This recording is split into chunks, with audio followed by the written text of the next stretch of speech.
Mi gracias.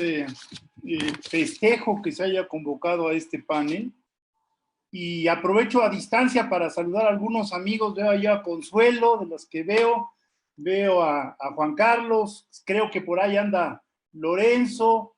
En fin, el tema es un tema apasionante y yo se los advertí, yo no soy especialista en educación a distancia, bueno, no soy especialista en nada, entonces esto tampoco podía ser un tema mío.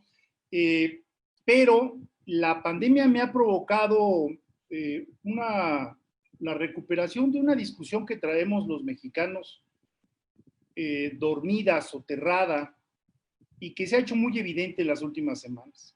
Me refiero concretamente a los usos que estamos viendo de distintas comunidades en donde a veces el cubrebocas se aplica con bastante rigor, a veces el cubrebocas no existe así, a veces la sana distancia se guarda, en otras no se guarda.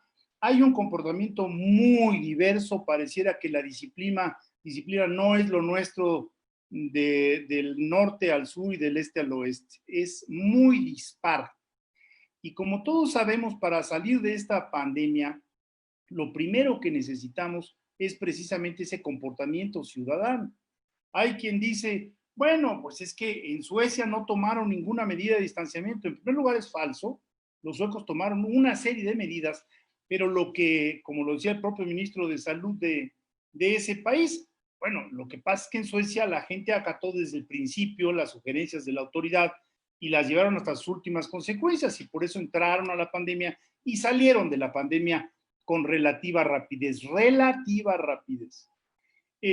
¿A dónde voy con todo esto? En México traemos dormida, insisto, esta discusión que nos remite a los clásicos.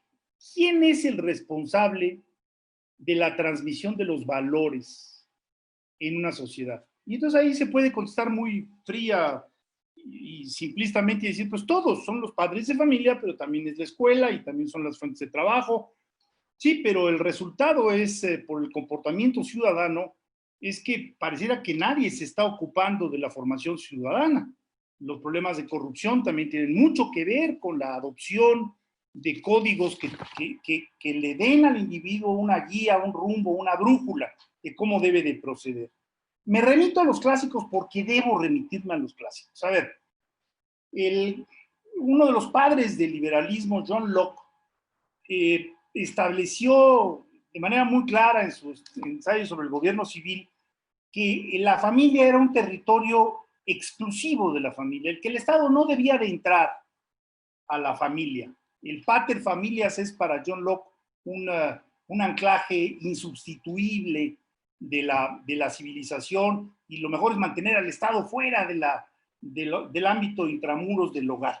Esto, por supuesto, fue cambiando incluso entre los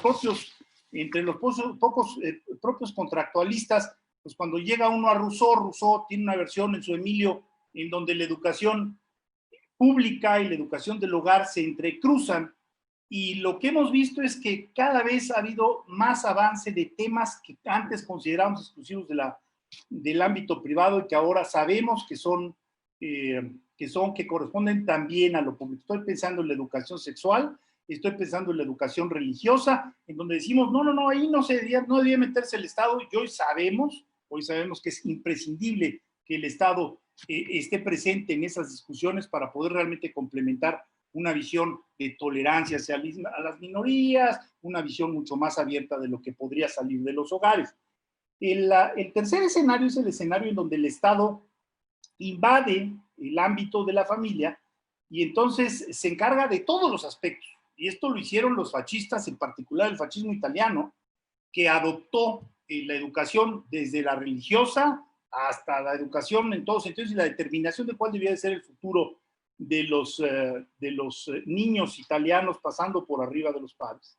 Y la Kinderjugend de los alemanes pues no se quedó atrás. Es decir, cuando el Estado absorbe totalmente las esferas de los privados, vamos mal, pero cuando no hay un entrecruce también estamos mal.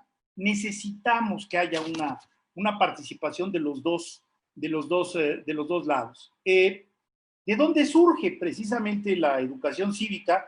Y recurro a otro clásico, el fantástico libro no es el más conocido de él, pero sí para mí es el puntal de su pensamiento. Estoy pensando en la teoría de los valores morales de Adam Smith, en donde Adam Smith lo que dice es, mientras no pongamos de acuerdo a los ciudadanos en ciertos valores, pues va a ser difícil que logremos que el pacto funcione, porque la autoridad nunca va a tener el poder para vigilar a todos los ciudadanos en todas partes a toda hora.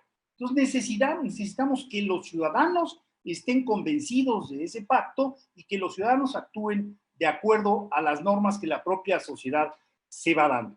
Ese es el verdadero pacto para Smith, y hay que decirlo, conforme pasa el tiempo, pues sabemos que esto es imprescindible, que si no tenemos la colaboración, la actitud,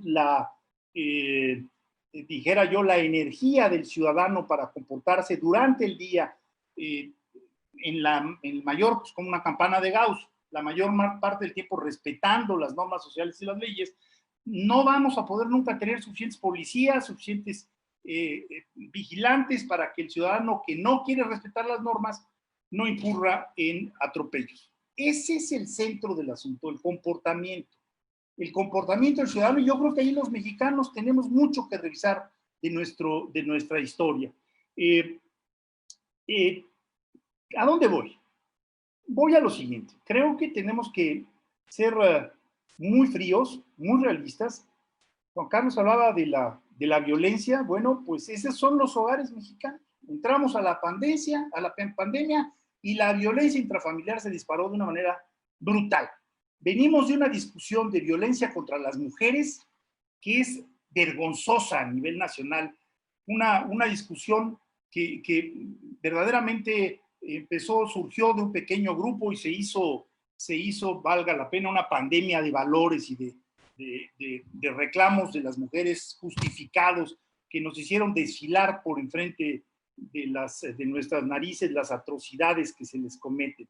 Esa es nuestra sociedad. Mientras no tengamos valores dentro del hogar que sustenten el comportamiento ciudadano, pues no habrá mucho futuro en lo que se refiere a la mejoría del comportamiento fuera del hogar. Quiero decirles que además esto está ya estadísticamente muy estudiado. Hay un autor, Lawrence Kohlberg, que seguramente algunos de ustedes ubican, ya murió, un autor norteamericano, que estableció toda una teoría del desarrollo de la moralidad en las sociedades y lo dividió en etapas, un poco al estilo de Comte, y dijo, señores, necesitamos transitar de una etapa a la otra y necesitamos medir, como decía Carmen Beatriz hace un momento, hay que medir los comportamientos, y para eso organizó una serie de investigaciones, algunas de ellas de demoscopía, para saber cuál era, por ejemplo, la aproximación del ciudadano hacia la legalidad. Un ciudadano que respeta la legalidad por miedo, es decir, a que le impongan una sanción o miedo a que lo sancionen de como sea, es un ciudadano de segunda, porque en realidad nosotros queremos un ciudadano que ya introyectó la norma y que sabe que el mejor pacto es respetar la norma. Y Lawrence Kohlberg lo fue llevando adelante con muchas mediciones, trabajó en el Pacífico Bajo, en fin, una persona de primera. Las bases estadísticas pues son las que él dejó, pero los reactivos se han seguido utilizando al grado de que, por ejemplo, en la encuesta mundial de valores, pues hay el seguimiento de esta costumbre de Lawrence Kohlberg de medir el comportamiento frente a la norma, de medir el comportamiento de respeto interpersonal, que es algo de lo que en México no hablamos. Cuando hay mayor respeto interpersonal, las democracias son mucho más sólidas, más firmes, mucho más estables. En México hicimos un estudio hace ya muchos años, un estudio en donde medimos el comportamiento de los padres de familia y del magisterio al mismo tiempo, el mismo día en la misma comunidad. Hicimos una pregunta mañosa, capciosa, en donde les preguntábamos a los padres de familia quién debía ser el encargado de la formación en valores. Y los padres de familia nos decían, los maestros, ellos son los que deben de encargarse de la formación de valores. Y les preguntábamos a los maestros y los maestros nos decían, no, los valores deben de venir del hogar.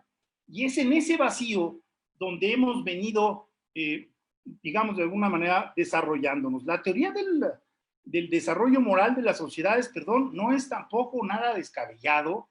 Está en Piaget, está en muchísimos autores, de cómo debemos de seguir trabajando sobre esos valores, medirlos, y una pandemia, sin duda, es una buena forma de exhibirnos. Los derechos siempre están evolucionando. O sea, pensemos en los derechos de la mujer, por ejemplo.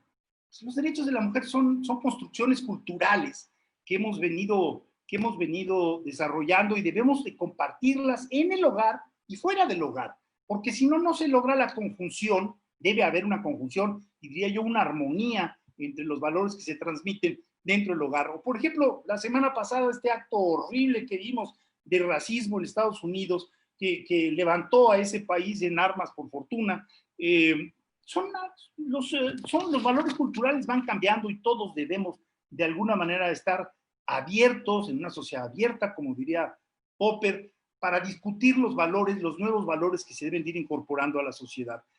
En ese sentido, yo quiero decirles que la pandemia me deja muy preocupado porque sentimos que la autoridad nos está mintiendo, la mayoría de la gente dice, no, esos datos no son falsos, no podemos ni siquiera confiar en el número de muertos, perdón, es que esto es macabro. Deberíamos de estar ciertos, por supuesto que siempre hay un desfase en todos los países, lo ha habido, pero aquí esta es una desconfianza estructural hacia la autoridad que no habla bien de nosotros y de nuestro pacto social. De tal manera que yo los invito a reflexionar. Creo que soy un optimista como Juan Carlos, y como Consuelo misma, yo soy un optimista en el sentido que creo que tenemos grandes instrumentos. Esto que estamos haciendo ahora es fantástico. Debemos de aprender a utilizar esos instrumentos para construir seres humanos que sean, como lo decía la propia Consuelo de Vasconcelos, mejores seres humanos. Aunque esto suena muy abstracto y suena muy etéreo, al final del día de lo que se trata es a través de la cultura, la educación, en el hogar o en la calle, de que seamos mejores seres humanos, mejores construcciones humanas. Mil gracias, ojalá haya sido útil.